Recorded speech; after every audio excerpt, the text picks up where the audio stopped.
What is going on, guys? Welcome to the episode 7 and 8 Skeleton Crew reaction video. Oh man, have we got some stuff to talk about, because the last time I saw you guys, we'd come off a pretty good episode 5 and then a really disappointing episode 6. And I was very, very pessimistic about how the last 2 episodes would go. We've got some stuff to talk about. If you haven't already seen the episodes, go watch them. But it pains me so much that this series didn't land. I feel like despite the negative spots that the series had and the episodes that were really poor, I think of episode 4 and 6 in particular, I was hoping that at least they would stick the landing on the show, make it fulfilling, and tie it towards the greater Mandoverse. I hate to inform you guys, but we didn't get any of that. None whatsoever. And I can't help but sigh at how disappointed I am in this show overall. I don't think there is one memorable moment from this show that I will remember for the rest of my time. I've forgotten how the show started. I've forgotten how they ran into Jod. I've forgotten all of it already. Episode 7, if you've seen my Instagram review, you know that I was pretty much dead inside of my brain. I was ready to fall asleep.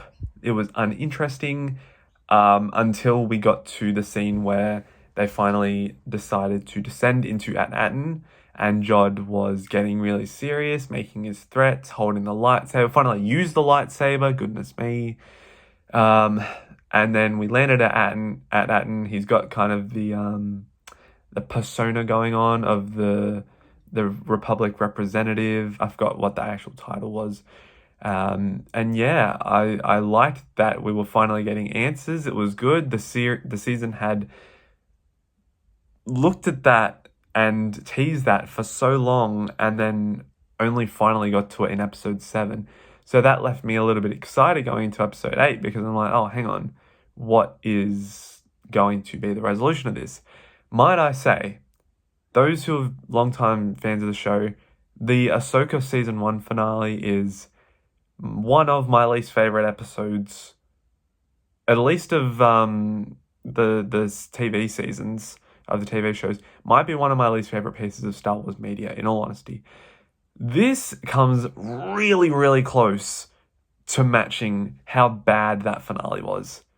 My main gripe, first of all, there was nothing interesting that happened in the episode. We knew what was going to happen. We knew that it was going to be the kids trying to stop Jod, and Jod, the kids were going to be safe. No way they're killing off kids in a kids show. The only people who are really a threat are the parents, but you can't leave the kids traumatized, and then you have to spend time on the fallout of that. So the parents were also kind of safe in that sense. The only person who we didn't know the fate of was Jod, our main villain. And might I say, the way we left our main villain is incredibly disappointing. He's says he's willing to kill anyone to get what he wants, but then when they finally push the lever down, he drops his blaster. He doesn't use the Force to get his lightsaber back, and he basically admits defeat, and then he stares out a window at a pirate ship falling to the ground. Wow, that is the last we see of him. No resolution as to what happens to his character. We get a little bit of backstory. So not a Jedi, but got taught the ways of the Force by some random lady, apparently, who we don't know who that is. We're probably not going to find out who that is. Maybe it's Ahsoka. I don't know. That would seem kind of random. But man, there's just no clarity as to what his story was, what it was resolved as. And just, really, really disappointing. That's probably the main word I would use to describe this show. Disappointing. There was the intrigue with KB maybe dying. No, we knew it wasn't going to happen. And then to finish it off, it was just such a simple ending. It was the Republic ships flying off into the distance.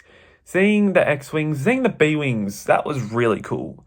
Haven't seen them since Rebels. I think they showed up in The Rise of Skywalker, but this was like the first time. They used the laser ability, which was used in Rebels Season 3. That was awesome. That was fantastic. Give me more of that. Give me more dogfights. Give me more action like that, because seeing that was really cool. And then we saw I forgot what the ship name was. It's the main kind of, it's not a capital ship, but it's one of the main ships that the Republic used. So can't quite remember. But part of me is so glad this series is over. And now we can push our focus towards Andor Season 2. I'm so convinced that we are getting a trailer like within a week now, because obviously they are waiting for Skeleton Crew to finish before they start marketing Andor. We are T minus 3 months away from Andor Season 2. It's going to be amazing. It's going to be incredible. And the fact that now we can push the marketing for that, I just can't wait to absorb more Andor content. So yes, I'm glad that Skeleton Crew is over for Andor's sake. This show will rank quite low on my list when we inevitably do a re-ranking of the series. But guys, seriously, I know there are a lot of people who have liked this show, who have loved the Goonies vibe, who have loved the adventure vibe. I loved some of that, and there were certain episodes that really stuck out. Episode 3, Episode 5 were really good. The rest of the series was such a disappointment. I don't know how else to describe this. And unfortunately, this was not my show. I was not anticipated for at the start of 2024 when it was announced. And I feel utterly upset at how it's been resolved. But again, this show wasn't for me, and I guess I can't really complain that much. Everyone has their own opinion. Let us know your opinion down below. And yeah, I'll pass on to Jack. Hey guys, welcome back to the Coruscant Nights. So today we are giving our thoughts about episode 7 and 8 of Skeleton Crew. So the penultimate and finale review and our initial thoughts about it. So look, to be honest, I actually quite like these last two episodes. Starting from episode 7, I thought it was the strongest of the season. In my opinion, it had that great tonal shift with Jod and the kids, and going back to being a pirate and basically double crossing them, and also taking out Brutus ruthlessly. I thought the music, the visuals were outstanding, especially with the gas giant kind of covering and hiding at Aden.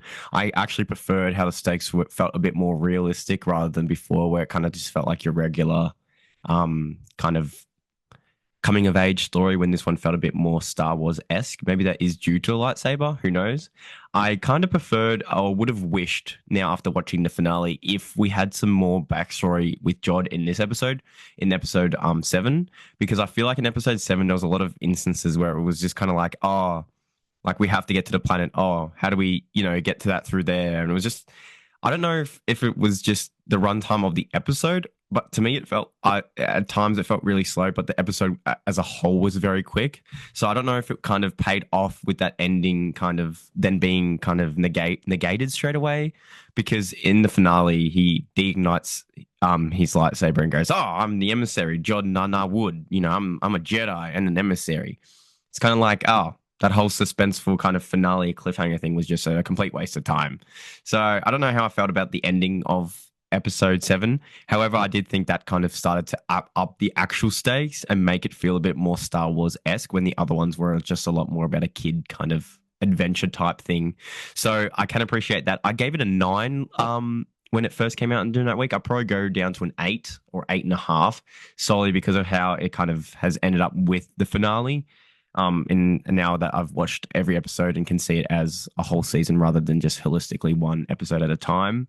I do think between the kids and SM33, they have a lot more kind of that bond in episode 7, where SM33 on a technicality kind of chooses the kids over the pirates, which I think is such a very sweet thing from one of our favorite droids already. So I think this is the main part, getting into the finale of episode 8. So our initial thoughts will be posted. I think at the time of this video will be up. Yep. So I gave it a 7, I think, but it does range between 7 and 8. Now that's not saying that it's mid or it's bad or it's amazing. I just think it was a perfectly fine finale. I don't think it did anything out of like the ordinary or anything really different. I did mention to the person I was watching it with through the finale that a lot of the chase scenes, especially on and with the speeder bikes and that Nikto pirate member from Mandalorian, I thought that scene was, or that whole sequence was really good. I think it was a bit different of a chase and kind of visual aspect that we've seen in Star Wars. It kind of felt like a classic speeder chase, similar to like the Endor one, just a bit different, obviously. But I really did enjoy that. I think the chase scenes in this show definitely have worked a lot better than the ones in Obi-Wan with Leia and all that kind of nonsense. But I did enjoy kind of the pirates arriving on the planet to plunder it. I thought it was an amazing score with amazing cinematography. I think it kind of upped that they're about to get like what's it called, like wiped kind of thing and get like plundered completely, like as your pirates would. The main One of the main issues I have with the finale is, funnily enough, the supervisor. So look, I didn't want to say it was obvious that it was going to be a droid. In my opinion, I thought it was going to be obvious that it would be Captain Renard because we didn't really see or know really what happened after, like, he landed and found at Atten, and it was kind of like mysterious with the hologram and everything. I thought that was more of the obvious choice, but this being a robot, or a droid, it makes sense because the whole planet's run by droids. But I feel like it's such a letdown, and I don't know the way this episode treated the supervisor was like, oh yeah, of course it's a droid, and yeah, of course it's just an unperson, like a not important person. But throughout the season, it was making it seem like it was going to be someone. We'd be like, oh, that's them, or oh, that's what happened to this person, or whatever. I feel like they really just kind of like dropped the ball with that and made it such a anticlimactic resolution to who the supervisor was, and that kind of shows why I guess the other planets got what's it called, plundered and kind of turned to war once the supervisor was done because it's a droid and commands basically the whole planet. Because once the supervisor went down, like the whole planet just went down, which I think is another silly thing if you were to be running an entire mining I forgot the mint, a mint planet. I did like kind of how Jod does give a bit more of his backstory, but it didn't really. I don't know if it's just me. I haven't talked to Cooper about this in like specifically because as of the time of recording this, we kind of just like gave really brief, just like rating and just being like, okay, we're done. Let's record kind of thing now. I'm not sure what Jod was really saying about him with his past about he was like on his own, like starving in the gutters and the trenches kind of thing. Then some lady found him, taught him some of the force. Then she got murdered right in front of him, and then yeah, now he's who he is. Like, does this mean it was like this? Maybe they died from or his master, quote unquote, because he doesn't really say he got proper training. It gives off a very weaker, lamer version of like Ezra and Kanan. Like, did she die by an Inquisitor? Did she die by Vader? Was this during like the actual prequel time? How young was he? How was he found? Is he force sensitive in terms of like he was actually high midichlorians, or was he just trained to use the force, kind of like Sabine? So, which I hate saying, of course. But I'm not really sure about that whole situation. And obviously, when the supervisor goes, you're lying about being a Jedi because, you're lying about one or the other being an emissary or a Jedi because the Jedi are all traders and stuff. Did he get a report from Palpatine? Like, did Palpatine know about this mint and all these mint planets or like areas? Like, how does he know about kind of Order 66 and all that? I felt like it was cool to get that mentioned, but it didn't really get explained that well, and it also just kind of didn't make much sense in the terms of the whole show on its own. Sadly enough, this show won't be probably getting a season 2 due to its low viewership and ratings. I don't think the ratings are that bad. I think it's more just low viewership since obviously following up some controversial Star Wars things recently and the fact that this was barely promoted. And also, I say this about most of the shows. I know. This would have been so much better as a movie because it felt like this whole story could have been condensed into not even a 2 hour runtime, like a 1 hour and 45 minute or like 1.5 hours even. Like I don't really, well, obviously that's over 2 hours, but I don't really think it's benefited from this because I feel like a lot of the slower paced scenes during the previous episodes, especially the one where they're on the could have been six, I think, with the crabs and stuff. Like a lot of those scenes, just yeah. I mean, I know that they're there to build character development for them, but I feel like the character development didn't need to have like another mini weird creature in it and stuff. I feel like a lot of this could have been condensed into a much more linear storyline without being a TV show and having to wait because I think a lot of it is very good. And I think this show alone is going to be, in my opinion, similar to like how I look and treat Solo being an underrated piece in Star Wars. Nothing too great, nothing too bad, just a very entertaining and good for what it wanted to do show.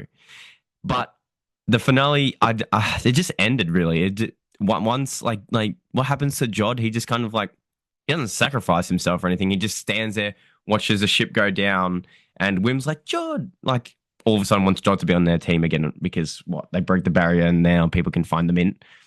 But like anyway, he just kind of stands there and stares at a window, and I'm like, oh, that was a very lame conclusion for Jod. If that like, surely when they're making this, they're like not thinking about season two and hopefully just focusing on the kind of a contained storyline. But it seems like they were maybe going for a season two. I did like Wim and his dad's interaction within this, especially on the speeder bike.